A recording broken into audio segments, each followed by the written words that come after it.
नमस्कार दोस्तों, स्वागत है आपका स्टडी विद नील में। दोस्तों एमपी जीके की सीरीज चल रही थी अपनी, और उसके अंदर अपन ने एमपी जीके के अंदर बहुत कुछ संभाग देख भी लिए थे। आज अपन बात करने वाले नर्मदापुरम संभाग की। दोस्तों अगर बात करी जाए नर्मदापुरम संभाग की, तो इसमें कौन कौन से जिले आते हैं? इसमें मुख्य रूप से 3 जिले आते हैं, होशंगाबाद, हरदा और बैतूल।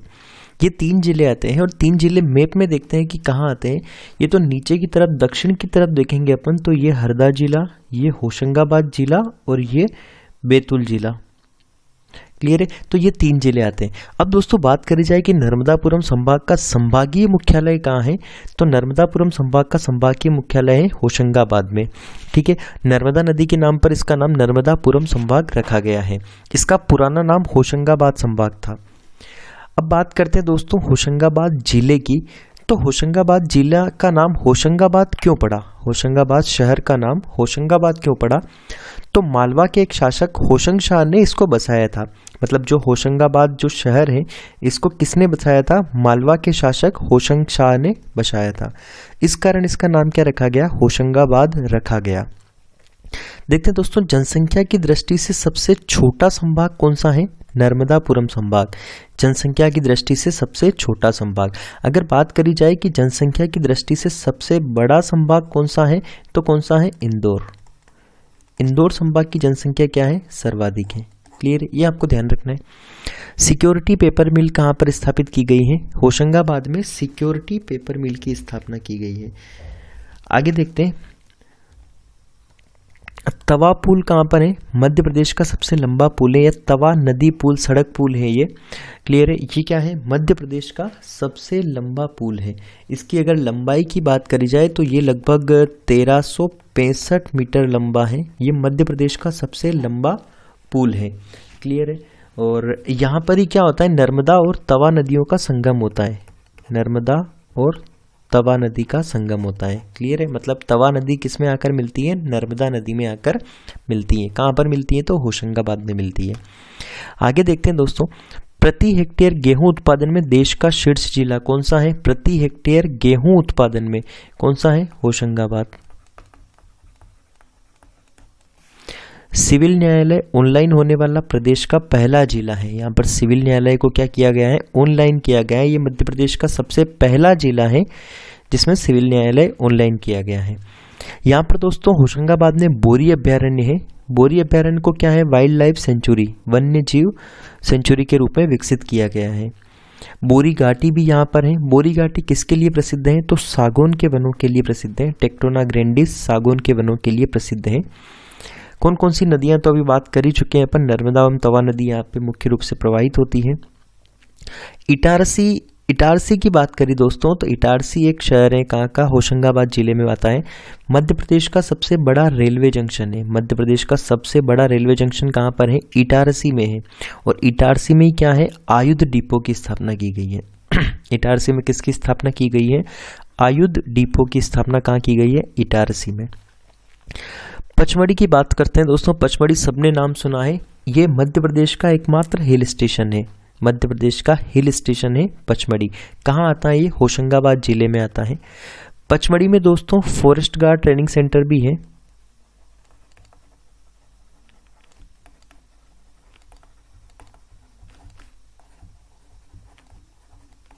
ठीक है, पचमढ़ी में क्या है? फॉरेस्ट गार्ड ट्रेनिंग सेंटर है। सतपुड़ा की रानी किसे कहा जाता है? पचमढ़ी को सतपुड़ा की रानी कहा जाता है। प्रदेश का पहला बायोस्फीयर रिजर्व, प्रदेश का पहला बायोस्फीयर रिजर्व कहाँ पर है? पचमढ़ी में ही है। अगर दोस्तों बात करी जाए बायोस्फीयर रिजर्व की, तो बायोस्फीयर रिजर्व मध्य प्रदेश में कितने हैं? कुल 3 बायोस्फीयर रिजर्व है। ठीक है, सबसे पहला अपन ने देखा है कौन सा है? पचमढ़ी है। अगर बात करी जाए कि पचमढ़ी बायोस्फीयर रिजर्व की स्थापना कब की गई थी, तो 1999 में इसे बायोस्फीयर रिजर्व घोषित किया गया था। और अगर बात करी जाए यूनेस्को की, तो यूनेस्को ने 2009 में इसे बायोस्फीयर रिजर्व घोषित किया यूनेस्को धरोहर में। दूसरा बायोस्फीयर रिजर्व की बात करी जाए तो वो है अचानकमार। दोस्तों ये पहले कहाँ था, ये मध्य प्रदेश में था, लेकिन छत्तीसगढ़ में इसका बहुत सारा हिस्सा अभी कहाँ है, छत्तीसगढ़ में चला गया है। ठीक है, तो अचानक मार्ग का ज़्यादा हिस्सा कहाँ है, छत्तीसगढ़ में, लेकिन कुछ हिस्सा इसका मध्य प्रदेश में भी आता है। अगर बात करी जाए अचानक मार्ग को बायोस्फीयर रिजर्व कब घोषित किया गया, तो 2005 में इसे बायोस्फीयर रिजर्व घोषित किया गया। तीसरा है दोस्तों पन्ना। पन्ना को क्या किया गया है, बायोस्फीयर रिजर्व कहाँ पर है, तीसरा पन्ना में है, और ये सबसे नवीनतम है। इसकी स्थापना कब की गई थी, 2011 के अंदर इसे बायोस्फीयर रिजर्व घोषित किया गया था। प्रियदर्शनी इंदिरा पॉइंट कहाँ पर है, पचमढ़ी में है। मध्य प्रदेश की सबसे ऊंची चोटी, क्लियर है, मध्य प्रदेश की सबसे ऊंची चोटी कहाँ पर है, पचमढ़ी में ही है। अगर इसकी ऊंचाई की बात करी जाए तो 1350 मीटर लगभग क्या है इसकी ऊंचाई है, क्लियर है। और दोस्तों अगर बात करी जाए मध्य प्रदेश का सबसे ऊंचा स्थान, तो मध्य प्रदेश का सबसे पहला ऊंचा स्थान कौन सी है, चोटी कौन सी है, धूपगढ़। ठीक है, अगर दूसरी बात करी जाए तो वो भी कहाँ है, होशंगाबाद जिले में ही है, और उसका नाम क्या है, चौड़ागढ़, चौरागढ़ या चौड़ागढ़, क्लियर है। तो ये भी कहाँ पर है, पचमढ़ी में ही है, होशंगाबाद पचमढ़ी में है। बाबई एक जगह का नाम है होशंगाबाद में, ये मध्य प्रदेश का सबसे बड़ा कृषि फार्म है। क्या है, मध्य प्रदेश का सबसे बड़ा कृषि फार्म है। माखनलाल चतुर्वेदी की जन्मस्थली भी क्या है, बाबई। माखनलाल चतुर्वेदी की जन्मस्थली कहाँ पर है, बाबई में। लेकिन दोस्तों बाबई का नाम सन 2000 के बाद चेंज कर दिया गया है। सन 2000 में बाबई का नया नाम क्या है, अगर नए नाम की बात करी जाए बाबई की, तो माखन नगर इसका नया नाम कर दिया गया है, माखन नगर। बाबई का नया नाम क्या रख दिया गया है, माखन नगर। आगे अगर बात करें होशंगाबाद जिले की, तो यहाँ प्रमुख जलप्रपात कौन कौन से हैं, अप्सरा जलप्रपात, रजत जलप्रपात जिसे आप सिल्वर फॉल के नाम से भी जानते हैं, ठीक है, और डचेस फॉल, बी फॉल, ये सारे कहाँ पर हैं, पचमढ़ी में ही है। तो ये पचमढ़ी कहाँ पड़ता है, होशंगाबाद में भी देखा है अपन ने। तो जलप्रपात कौन कौन से हैं प्रमुख, अप्सरा जलप्रपात, सिल्वर फॉल, रजत जलप्रपात, डचेस फॉल और बी फॉल। पर्यटन स्थलों की बात करी जाए तो सेठानी घाट, सनसेट पॉइंट, पांडव गुफाएं, ये पांडव गुफाएं, सनसेट पॉइंट और ये सब कहाँ है, पचमढ़ी में ही है। सतपुड़ा राष्ट्रीय उद्यान कहाँ पर पड़ता है, सतपुड़ा राष्ट्रीय उद्यान पड़ता है अपने पचमढ़ी में ही, मतलब सॉरी होशंगाबाद जिले में पड़ता है, होशंगाबाद जिले में पड़ता है। दोस्तों सतपुड़ा राष्ट्रीय उद्यान नेशनल पार्क के रूप में कब स्थापित किया गया था, अगर बात करें तो 1988 के अंदर इसे राष्ट्रीय उद्यान यानी कि नेशनल पार्क बनाया गया। और सतपुड़ा राष्ट्रीय उद्यान प्रोजेक्ट टाइगर भी है, यहाँ पर बाघ संरक्षण परियोजना भी संचालित की गई है। इसकी स्थापना कब की गई थी, मतलब इसे प्रोजेक्ट टाइगर कब बनाया गया था, तो 1999 में इसे प्रोजेक्ट टाइगर बनाया गया था, क्लियर है। मध्य प्रदेश में अगर प्रोजेक्ट टाइगर की बात करें तो 6 राष्ट्रीय उद्यान और 1 अभ्यारण्य, 1 सेंचुरी क्या है, प्रोजेक्ट टाइगर के अंदर सम्मिलित है। आगे देखते हैं, अगला जिला है दोस्तों अपने पास हरदा जिला। ये हरदा जिला पड़ता है दोस्तों यहाँ पर, हरदा जिला होशंगाबाद से अलग करके बनाया गया था।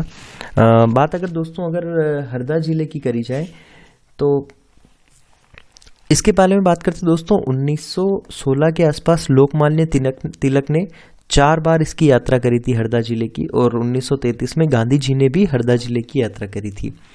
पहली नगर पालिका हरदा जिले का बनाया गया था। पहली नगर पालिका अगर पूछी जाए तो कौन सी है, नगर पालिका हरदा, 1867 में इसको नगर पालिका बनाया गया था। अगर दोस्तों पूछा जाए कि पहला नगर निगम,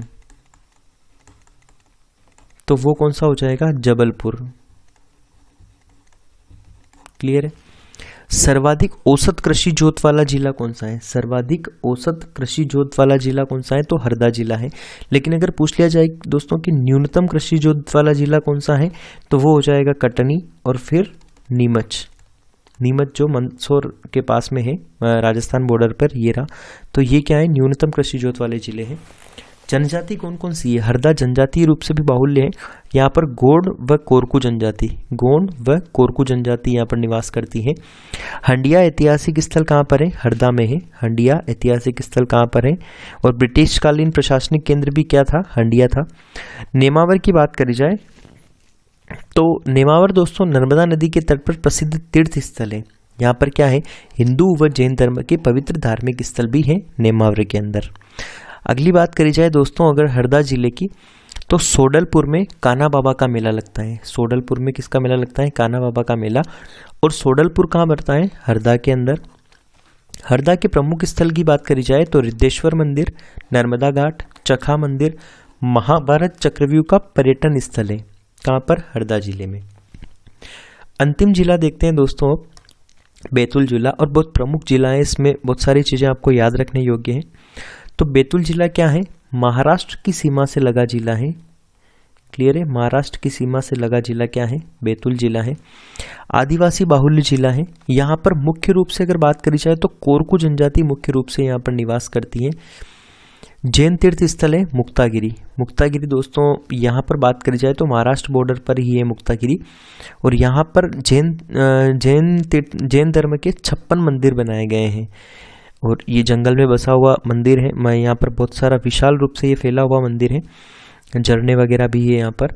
प्रदेश की पहली टिश्यू कल्चर लैब, डिशू नहीं है सॉरी दोस्तों, ये टिश्यू कल्चर लैब, प्रदेश की पहली टिश्यू कल्चर लैब कहाँ पर स्थापित की गई है? बैतूल जिले में स्थापित की गई है। प्राइवेट लैब है ये और बैतूल जिले में स्थापित है। प्रदेश का सर्वाधिक ग्रेफाइट उत्पादक जिला, सर्वाधिक की बात करी जाए और मुख्य रूप से केवल यहाँ पर बैतूल में ही ग्रेफाइट का उत्पादन होता है, तो सर्वाधिक ग्रेफाइट उत्पादक जिला कौन सा हो जाएगा? बैतूल जिला हो जाएगा। ताप्ती नदी का उद्गम भी कहाँ से होता है?